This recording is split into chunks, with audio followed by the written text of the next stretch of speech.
Je m'appelle Aminata Diallo. Je suis arrivée en France à 23 ans avec une petite valise et la certitude que le travail acharné suffirait. J'ai passé 40 ans à nettoyer, m'occuper, construire. Je ne me suis plaint de rien.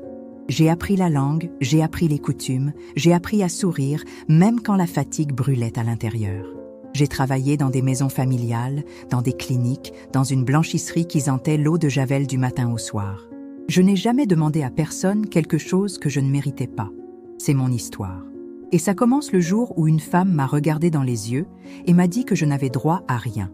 J'ai rencontré Henri Beaumont un samedi de novembre. Il était au marché de Vincennes, fixant 2 citrouilles comme s'il devait choisir la plus importante de la vie.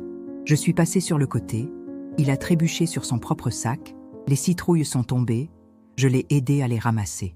On a ri. Il était veuf depuis 4 ans. J'étais seule plus longtemps que ça.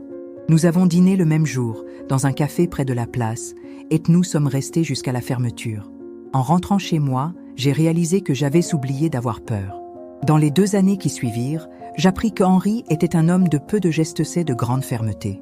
Ingénieur à la retraite. Ayant grandi à Lyon, puis s'installant à Paris à 30 ans, il a construit sa vie brique par brique, comme il aimait le dire.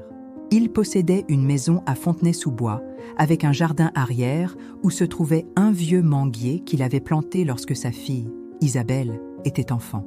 Cet arbre apparaissait dans toutes les histoires qu'il m'a racontées. C'était comme si elle était le centre de tout ce qu'il avait construit, Isabelle. J'en parlerai calmement, car cela mérite d'être compris avant d'être jugé. Lorsque nous nous sommes rencontrés, elle avait 38 ans, était avocate fiscaliste, vivait dans un appartement à Boulogne-Billancourt avec son mari et ses 2 enfants. C'était une femme compétente et organisée, habituée à avoir raison. Ce n'était pas mal. Mais elle avait appris très tôt que le monde fonctionnait selon les droits et elle savait exactement ce qu'était le sien. Le problème, c'est que, pour Isabelle, ses droits s'occupaient toujours l'espace de chacun. Au cours des premiers mois, elle a été instruite. Une éducation froide, celle de quelqu'un qui tend la main sans ouvrir la sienne. Elle n'a jamais été agressive. Mais j'ai compris. Quand Henri a prononcé mon nom devant elle, il y eut un silence minimal avant la réponse. Quand je suis entrée dans une pièce où elle et son père discutaient, le sujet a changé trop naturellement. Elle m'a traitée comme une visiteuse bien élevée qui restait trop longtemps. Henri le comprenait aussi.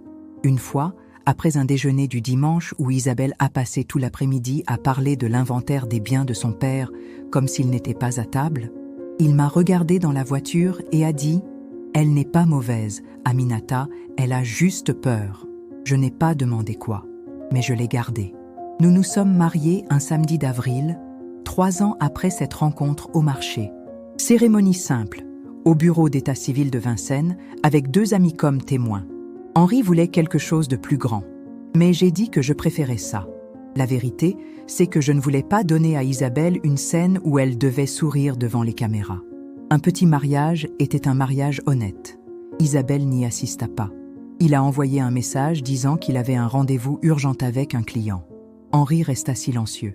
J'ai fait pareil. Les années qui suivirent furent de bonnes. Pas le genre de gentil gars qui apparaît dans les films, plein de voyages et de sourires constants. Ils étaient au bon dans le vrai sens. Café le matin, promenade lente dans le quartier, dispute sur la politique française qu'aucun des 2 ne pouvait résoudre, Henri enseignant des recettes de sa mère que je ne pouvais jamais faire correctement. Une bonne partie de mes journées était consacrée à m'occuper de la maison, du jardin et de lui, ce qui a ralenti après 70 ans. Je ne me suis pas plaint. J'aimais être là. Isabelle apparaissait en moyenne 1 fois par mois. Il a amené ses petits-enfants, qui étaient des enfants affectueux et sans aucune culpabilité. Je suis restée au maximum 2 heures. Il parlait à son père. Il m'a accueillie comme quelqu'un qui remplit une obligation. Un après-midi, je l'ai entendu dire à son mari, dehors, par la fenêtre, que la situation était délicate parce que son père s'était laissé influencer. Je n'avais pas besoin d'écouter le reste pour comprendre ce qu'elle entendait par influence. Henri tomba malade durant l'hiver de ses 74 ans. Cancer du pancréas. Le médecin l'a dit avec une clarté qui a fait mal. Agressif, avancé, le temps dont nous disposons est limité. Henri écoutait aussi fermement que tout ce qui était difficile. En sortant du bureau, il m'a pris la main et a dit qu'il voulait organiser les choses avec soin. J'ai dit oui, mais à l'intérieur, je me brisais.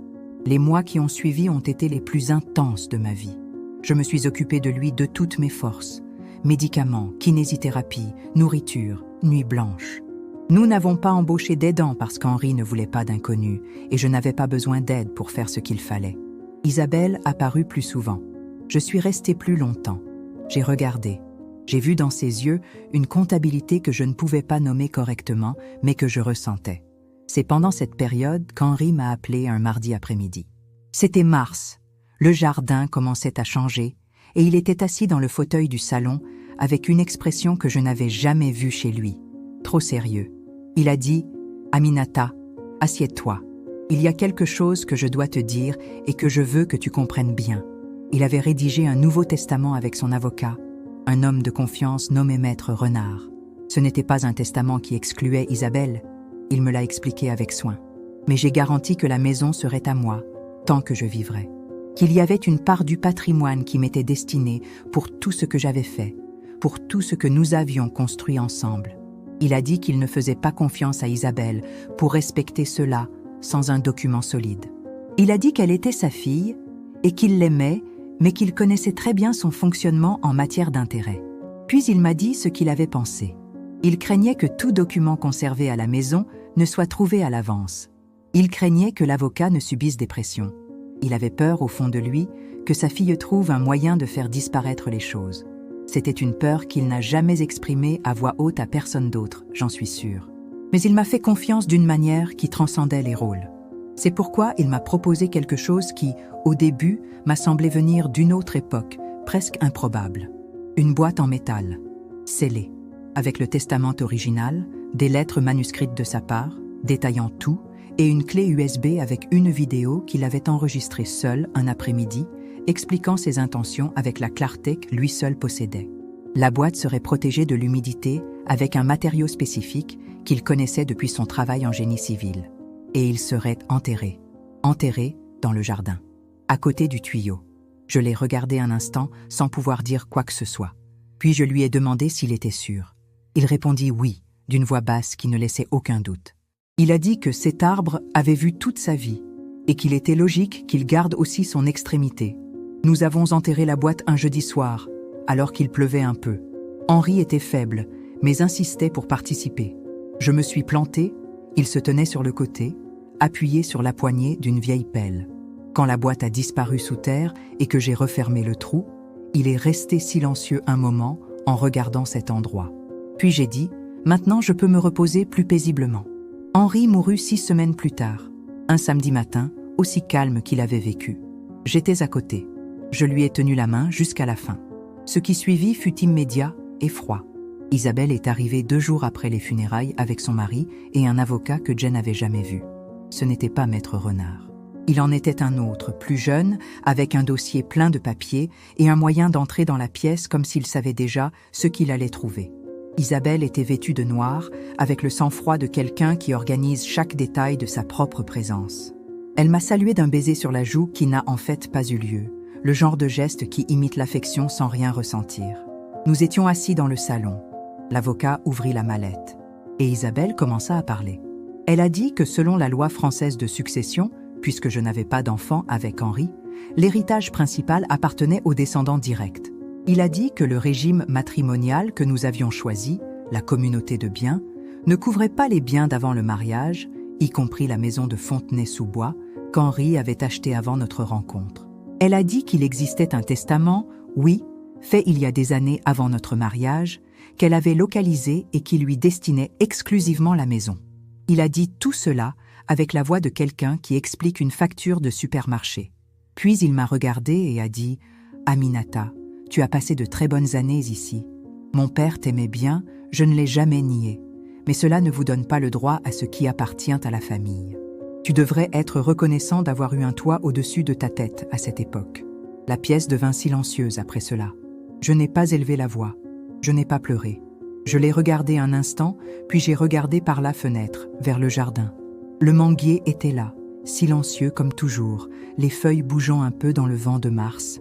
J'ai juste dit « D'accord, alors, faisons-le correctement. » Et je leur ai demandé de programmer une réunion officielle, avec Maître Renard présent, et avec sa famille, si elle voulait l'apporter. Il a dit qu'il y avait quelque chose à vérifier avant de prendre une décision. Elle l'accepta avec un sourire qui ressemblait à la victoire. Mais je savais ce qui était enterré à côté de ce manguier, et elle ne savait rien. La réunion était prévue pour un jeudi, à 14 heures, chez Fontenay-sous-Bois.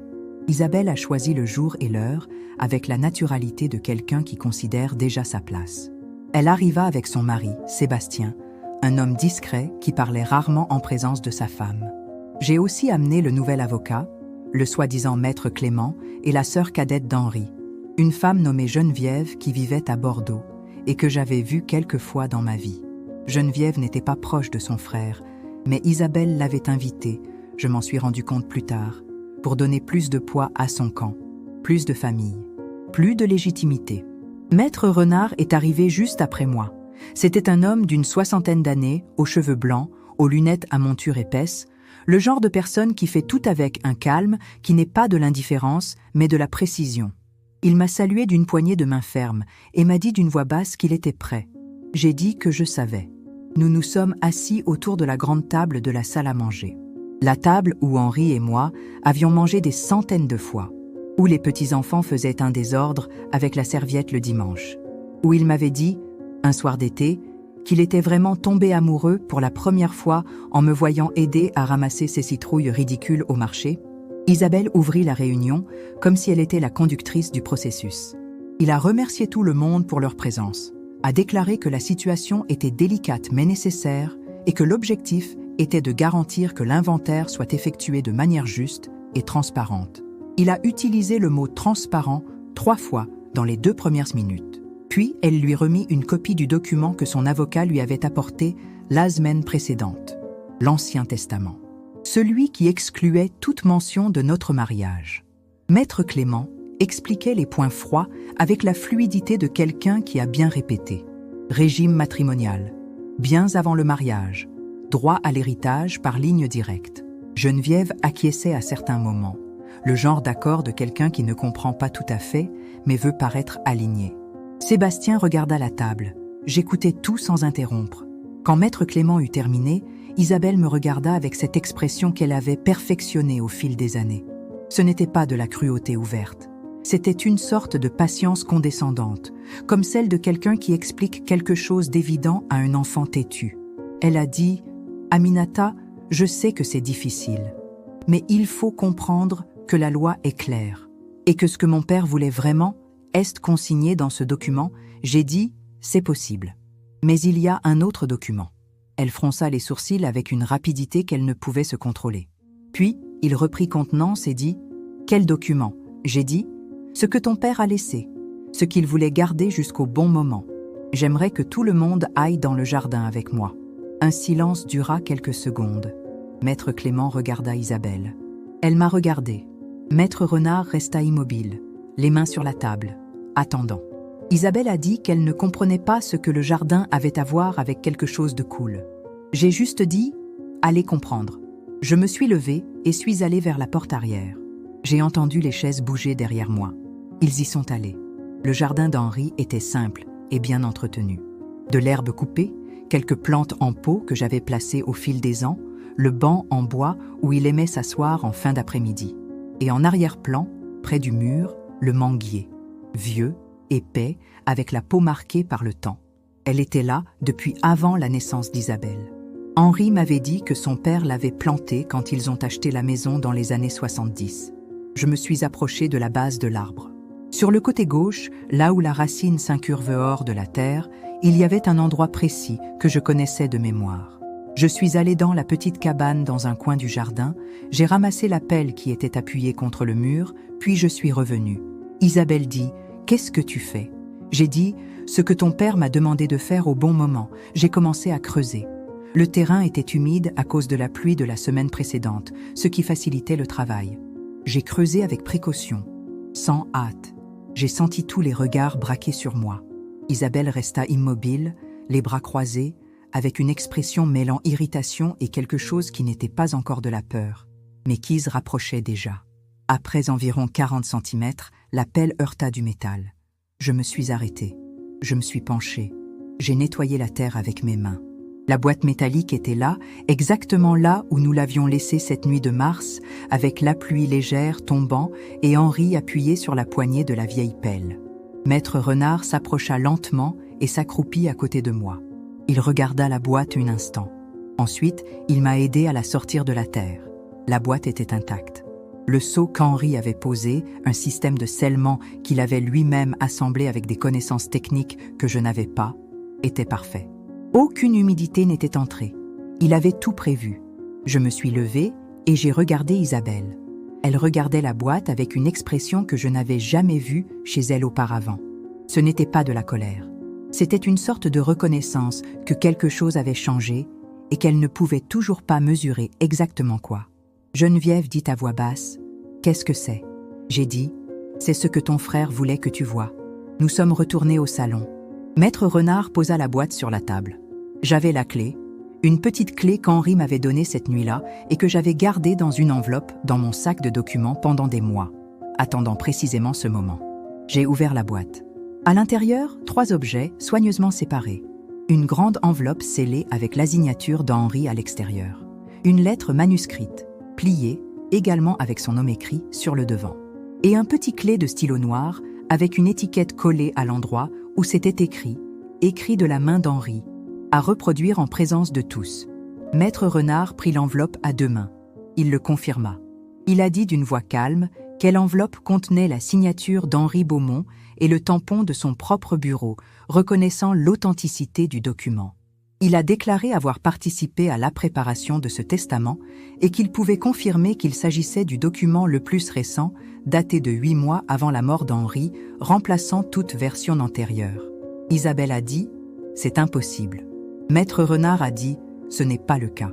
C'est légal, c'est valide. » Et cela a été fait avec toute la capacité civile de son père, attestée par 3 témoins présents à l'époque. Elle regarda Maître Clément. Il avait l'expression de quelqu'un qui réalise que la situation a soudainement changé de taille. J'ai pris la clé USB et je suis allé à l'ordinateur posé sur le petit bureau d'Henri dans un coin de la pièce.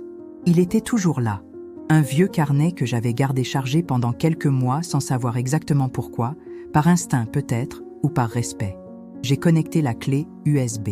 J'ai ouvert le dossier. Il y avait un seul fichier vidéo. DEI, doigt-clic. L'écran s'ouvrit. Puis, la voix d'Henri Beaumont emplit cette pièce. Il était assis dans ce même fauteuil dans un coin de la pièce, la caméra probablement posée sur le petit trépied qu'il avait dans le bureau. Il portait une chemise grise que j'ai reconnue. C'était l'un de ses préférés. Ses cheveux étaient peignés, ses lunettes, ses mains sur les genoux. Il avait l'air fatigué, car il était malade quand il l'a enregistré, mais sa voix était ferme. C'était sa voix habituelle.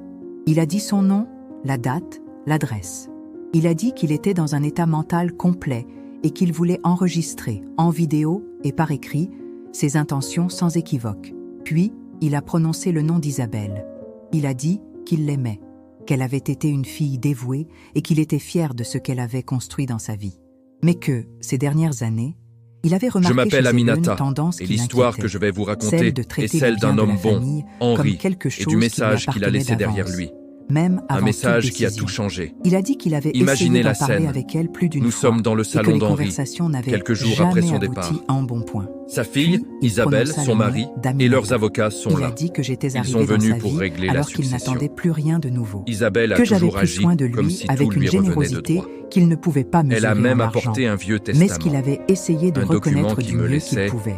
moi, Que la maison de son Fontenay-sous-Bois aide-soignante, avait été avec presque construite rien. avec l'œuvre de sa vie, Elle pensait avoir mais que gagné. ces dernières années, elle Mais avait Henri, été entretenue, cet homme si prévoyant, avait et tout transformée anticipé. en foyer par moi. Juste Que avant ce de n'était partir, pas un détail. il m'avait confié C'était une la mission plus grande secrète. partie de Dans l'histoire. son jardin, près Il d'un a dit vieil que le arbre, testament que Maître il avait Renard enterré une avait boîte en préparé métal. garantissait Dedans, que j'aurais le il y avait droit un de Nouveau vivre dans la Testament et maison une clé pour le USB. reste de ma vie. Il m'avait dit Qu'une partie des Aminata, actifs financiers n'utilise était ceci que destinée si par Isabelle droit essaie de légal te faire et du tort. affectif. Et c'est qu'Isabelle exactement recevrait ce sa qu'elle a part, fait. selon la loi, Alors, sans qu'elle soit devant diminuée, tout le monde, j'ai mais sorti aussi cette sans clé qu'elle USB. soit élargie à mes Je l'ai dépens. branchée à la télévision du Il salon. s'arrêta. Et là, Il a regardé l'image droit dans la d'Henri est caméra apparue. et a dit Il quelque portait un chose de qui ses était pulls resté dans préférés, l'air dans ses cette cheveux bien pièce, peignés, un moment ses que je lunettes ne peux sur pas le nez. mesurer. Il avait a l'air dit, fatigué. Isabelle, La maladie si l'avait tu vois affaibli. ça, c'est parce Mais sa voix était qu'Aminata devait ferme. le montrer. C'était Cela bien la voix signifie d'Henri. Tu as essayé de Il a faire ce commencé que par je dire son craignais nom, que tu la essaies. date